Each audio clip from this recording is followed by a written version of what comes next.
Right, it's time for the paper review, and it's time to go through all the headlines making the rounds and trying to get your attention on the papers this morning. We have joining us from the University of Lagos, Dr. Dan Ekere.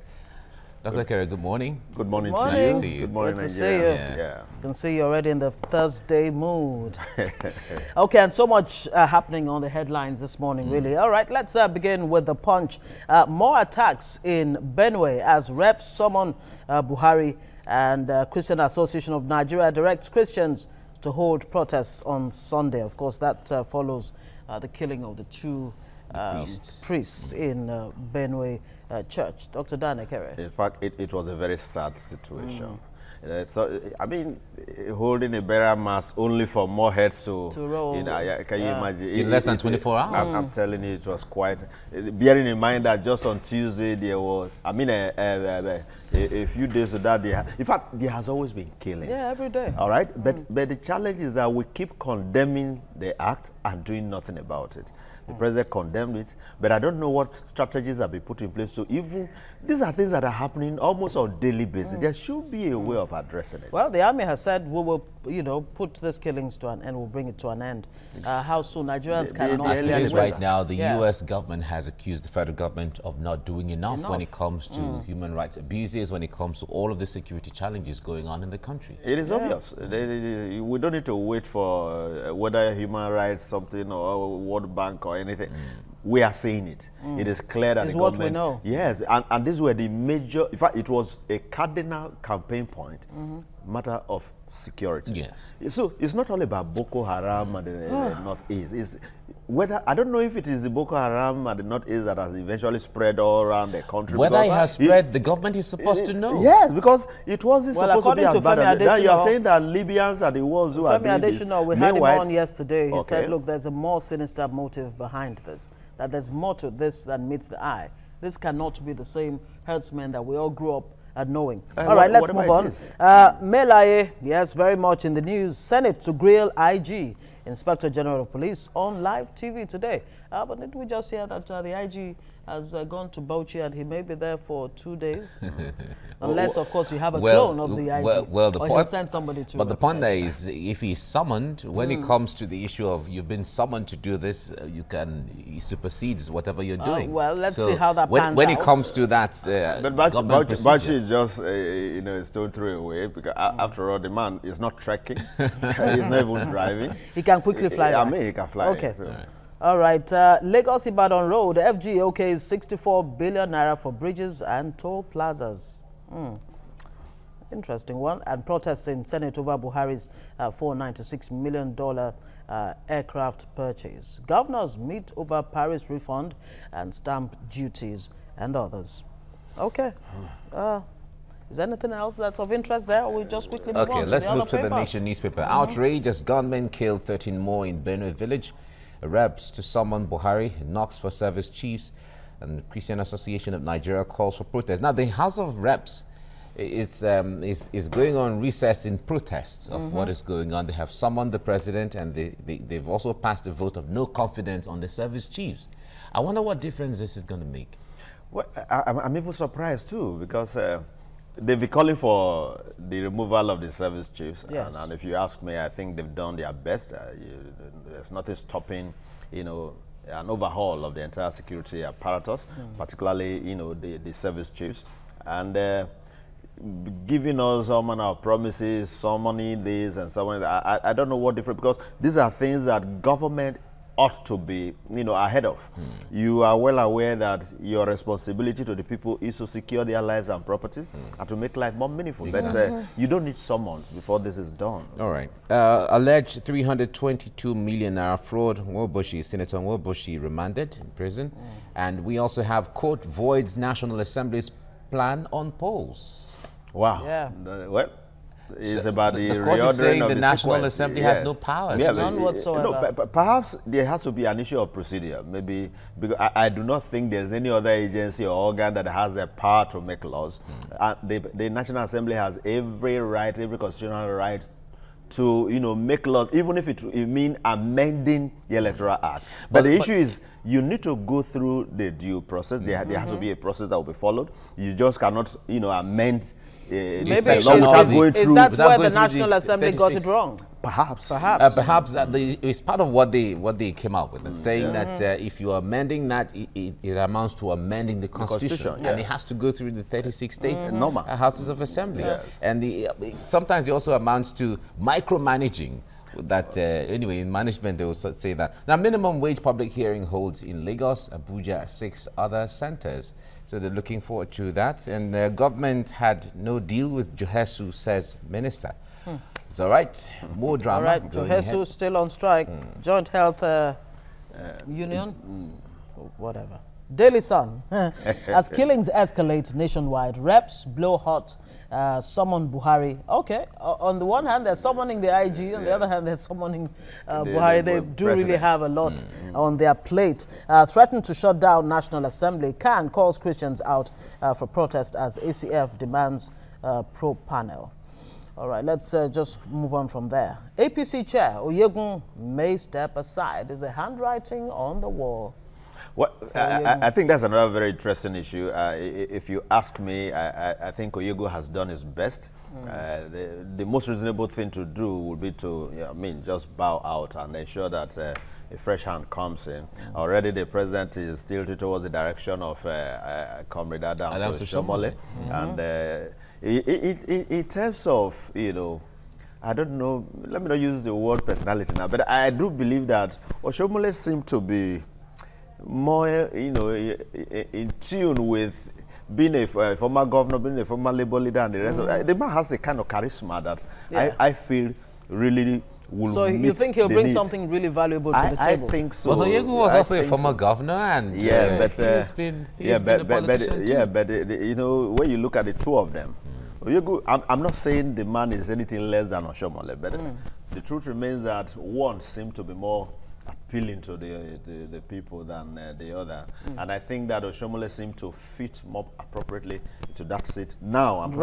Especially looking into the election that's coming next year. Okay, now talking about that election that's coming next year, 2019, opposition alleges plot to block accounts of states opposed to Buhari. Whoa, where are they getting this? It's a normal. It has been a trend. When APC was on the opposition, they were always raising alarm upon alarm. So it would be out of place that PDP is raising the same alarm. Okay, all right.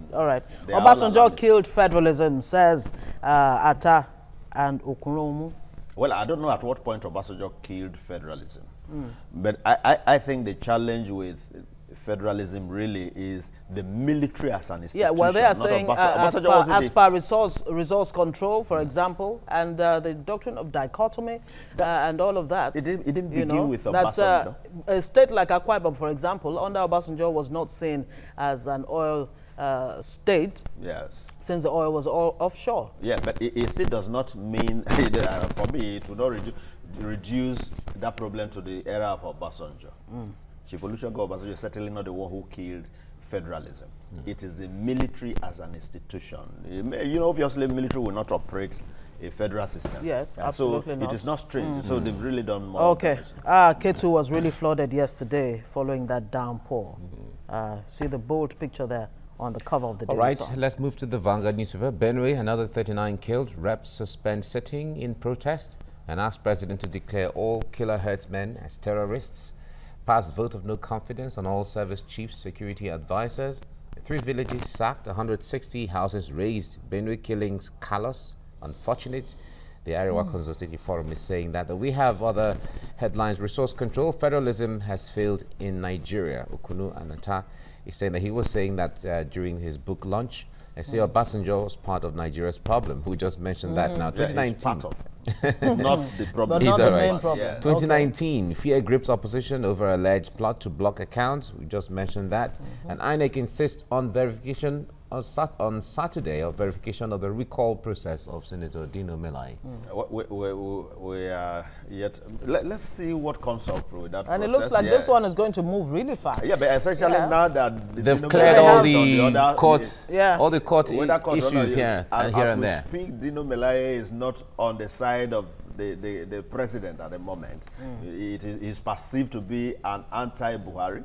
So it will speed up the process naturally, because the kind of security system we operate is a type that is geared towards the body movement of presidents, not working as an institution. So I would be surprised if the process is eventually given a boost. An expeditious movement. Yes.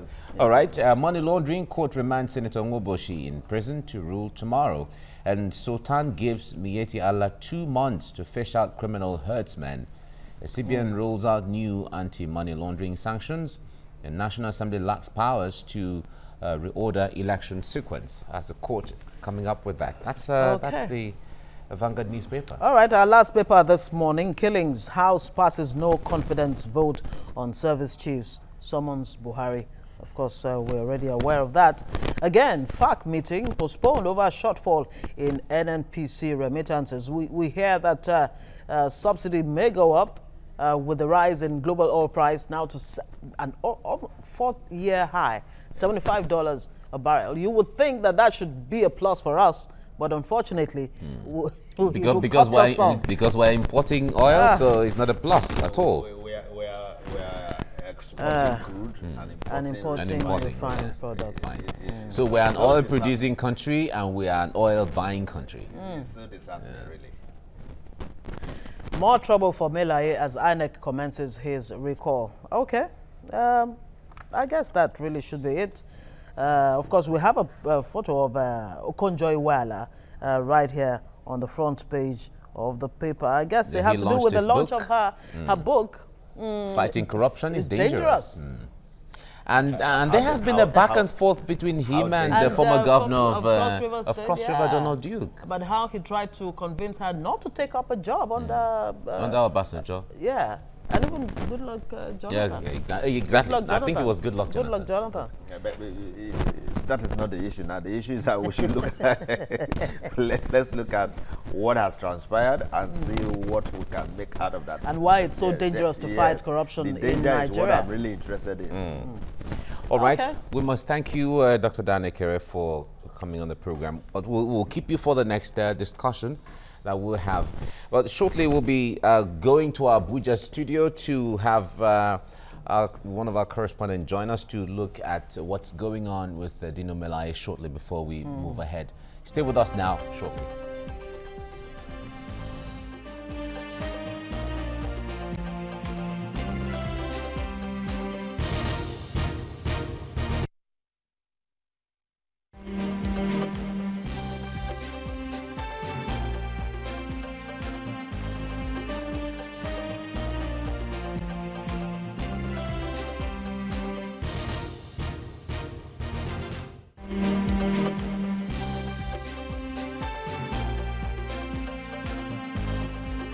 All right, let's get into our next discussion right away. We are being joined from our Abuja studio, TVC National Assembly correspondent, Somna Sambo. We'll be talking about Senator Dino Melaye. On the papers today, even yesterday, news went viral, videos went viral when Senator Dino Melaye was set to jump off a moving vehicle as a way of protesting his being taken to Kogi State to face trial, murder allegation trials against him. Allegations of gun running as well.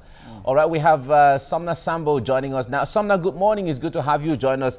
Now, yesterday we heard that senators were led by the leadership to see Dino Melaye at the hospital, but only about 2 senators were allowed to see him.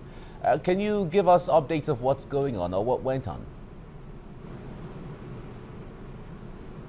Oh, good morning, Mike and Ngozi. What happened yesterday is that the Senate ended its session abruptly and had to go visit Senator Dino Melaye after a point of order that was moved by the senator representing Imo East Senatorial District, Senator Samuel Anyanwu. And when they got to the National Hospital, they met with the management of the National Hospital alongside the chairman of the governing board of the National Hospital, who is a former Speaker of the House of Representatives, Right Honorable Patricia Olubumi-Ete, and she ensured that the initial delegation that had been sent to the National Hospital and was refused to see the senator who is lying there was recalled, and they talked, and as a result of that talk, that was how the entire Senate delegation, comprised of the principal officers and about 40 senators, were received by her and the entire management of the National Hospital.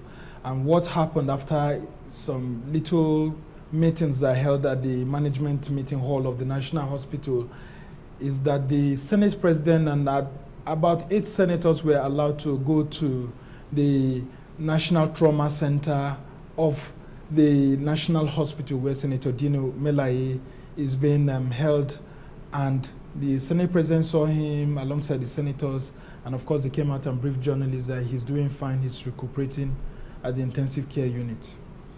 Talk to us more, Somna Sambo, if you can, about this allegation of, you know, that Senator Dino Melaye actually jumped out, or tried to jump out of a moving vehicle because he was going to be paraded in Kogi alongside other alleged criminals involved in the gun running allegation. How, I mean, are we to really believe that he actually put himself in harm's way?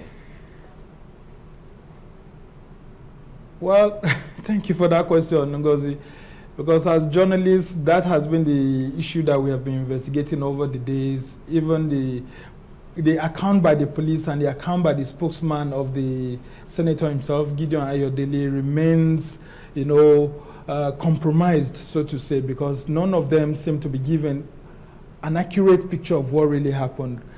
Maybe that of the police is closest to that of what the eyewitnesses told us. Now, let me start with the eyewitness.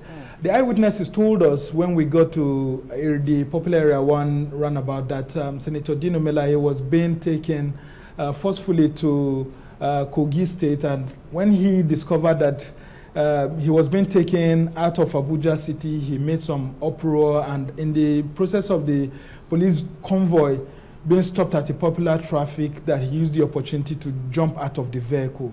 But later on, when the police sent out their statement, they said that Senator Melaye jumped out of the window of their vehicle. And we were also wondering, how could someone of that stature actually jump out of the window of a vehicle, not through the door? So, well, we spoke with the spokesperson of Senator Dino Melaye, Gideon Ayodele. But later on, when he sent a formal statement, what he said was that the senator had to resort to that action as a last resort, because he couldn't do anything other than, you know, resorting to that last action. But what was the action? Mm-hmm. He refused to tell us if indeed the action meant that he jumped out of the vehicle, and if the action corroborated with what the eyewitnesses told us or what the police said. Now, if this is something like a highest Toyota vehicle that was being taken, that he was being taken in, it could be right to say that the eyewitnesses' account may just be the right thing, that maybe when he was shouting and causing an uproar, the door of the Toyota highest vehicle, or Hummer vehicle as it's popularly called, was thrown open and then he jumped out. But if we are to go by the police account that he jumped through the window of that vehicle, then it will be practically difficult to do that. So as it lies right now, it looks like the eyewitness account seemed to be the one that overshadows that of the police account and that of the spokesperson of Senator Dino.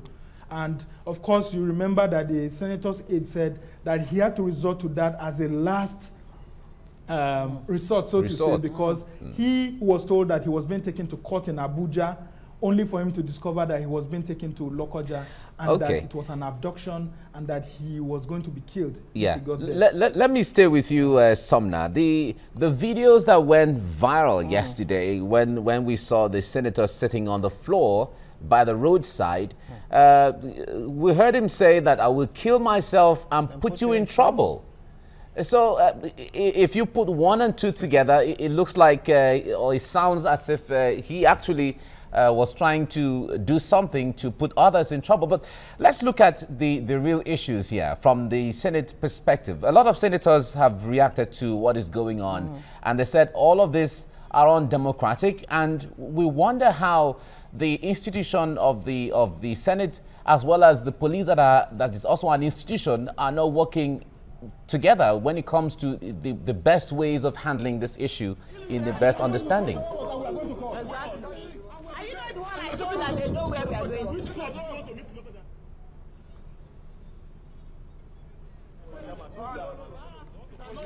All right, Somna, can you hear me?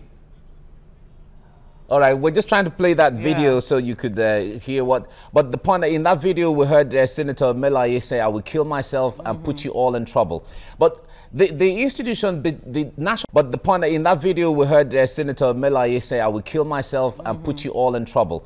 But the institution, the National Assembly as an institution and the police as an institution don't seem to be on the same page as far as Senator Dino Melaye is concerned.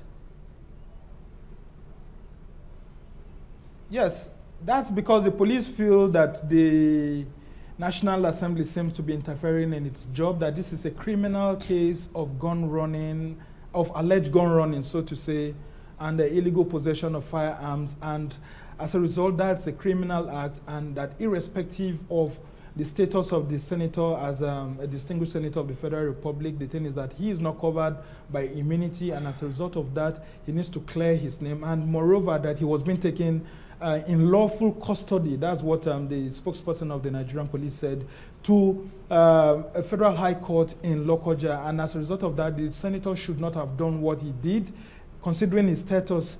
But the senator is also saying that the manner in which he was taken from the Special Anti-Robbery Squad office at the Guzape district of Abuja, it's as if he was being abducted, and that moreover he was told that he is being taken to a federal high court, and that the high court may likely be in Abuja because the case had been transferred to Abuja when he had earlier raised objection to the fact that the prosecution would take place in Kogi State. And as a result of that, he said that his life would not be safe, and hence the case had been transferred. So if the case had been transferred, according to his spokesman, why would he now be forcefully be taken to Lokoja? That is an abduction. But the police personnel were saying that it is not in your right to tell us the right court to take you to. It's our job to take you to. And in fact, some of the police sources had been telling us that there is nothing unusual. That in the Second Republic, a senator had been even prosecuted and jailed for a criminal offense. So the fact that the senator does not have an immunity covering him means that they should be allowed to do their job. But of course, what the senators at the chamber said yesterday is that the police should also do their job with dignity. And some other senators, if you must have listened to Senator Luremi Tinubu, she was saying that, look, yes, a lot of things have happened, but they should not personalize issues. Yes, indeed. Somna Sambo, thank you very much for joining us, our National Assembly correspondent there, giving us the true picture of what happened. And, of course, we'll be staying with you, Somna Sambo, to give us updates as this unfolds. Dr. Danekere, is this really about Senator Dino Melaye or the sanctity of the Nigerian Senate, the National Assembly as a whole? And this seems to be putting on hold the issue of lawmaking, governance, and all of that. Plenary was suspended because of a visit to Dino Melaye. Thank you. I think that the issue is a very complex one, because one is that it is affecting even legislative duties, you know, to the extent that plenary was suspended as a result of this particular act. I think it is something that we need to look at more critically and more holistically. Then, on the issue of Melaye, I want to believe that nobody is above the law. So far, Melaye has not been found guilty. I sincerely don't see any reason for any kind of fear. But unfortunately, too, under the watch of the police, a lot of things have happened. So the man has a reason to exercise such fear over his life. We found that a serving minister, attorney general, a former attorney general of this country, was actually killed while still on duty at work. And he ought to have been assigned security details. In spite of all of that, the man was killed. Until today, we have no idea how he was killed. Nothing has happened. So now we have found out that even on this particular case, those who were, arrested over this so-called gun, gun issues, actually escaped from detention. Yes. Until Melaye has to raise issues before they were eventually rearrested. So a lot of unfolding issues that could give room for the senator to be afraid for his own life. But I think that rather than kill himself to suggest that somebody will be in trouble, he should allow the person to kill him so that the trouble can actually be, because when you decide to kill yourself in the name of, chances are that how you kill yourself will be so clear, such that the trouble will now be on your corpse, not on those you are suspecting. But generally, the police have not done this job well. They've not, comported themselves in a manner that suggests that they are trained. They seem to be, accomplices on this particular issue. It's like they are taking side the way it is being handled. But in any case, what is the challenge with the issue of the jurisdiction? That something happened in Kogi and the man is insisting that he's not safe in Kogi. Now, let the law tell us that, this thing that took place in Kogi, the case cannot be heard in Abuja. That is one issue that we should equally explore. If all you want to get at is to get to the bottom of the issue, is this even good for a government that is seen as, not having human rights protection as one of its strong points? It's a major challenge for this government. Don't forget that, from all sides, both the National Assembly itself has equally power of that same issue of not, operating in line with the law. Not to talk of the federal government that has refused to grant bail to people that, courts of competent jurisdiction have actually granted bail. Exactly. And, so all manner of things are really... we certainly will be following all of these to know what is going on and how the story is unfold. Dr. Dan, you're still with us. And thank you. Let's go on a break, and when we come back, the Academic Staff Union of Universities is calling on the federal government to declare a state of emergency in education. This is not the first, this is not the second, this is not the third. And it's not the fourth. It's not the fourth. It's been going on. So we'll talk about this as we get along. Stay with us now.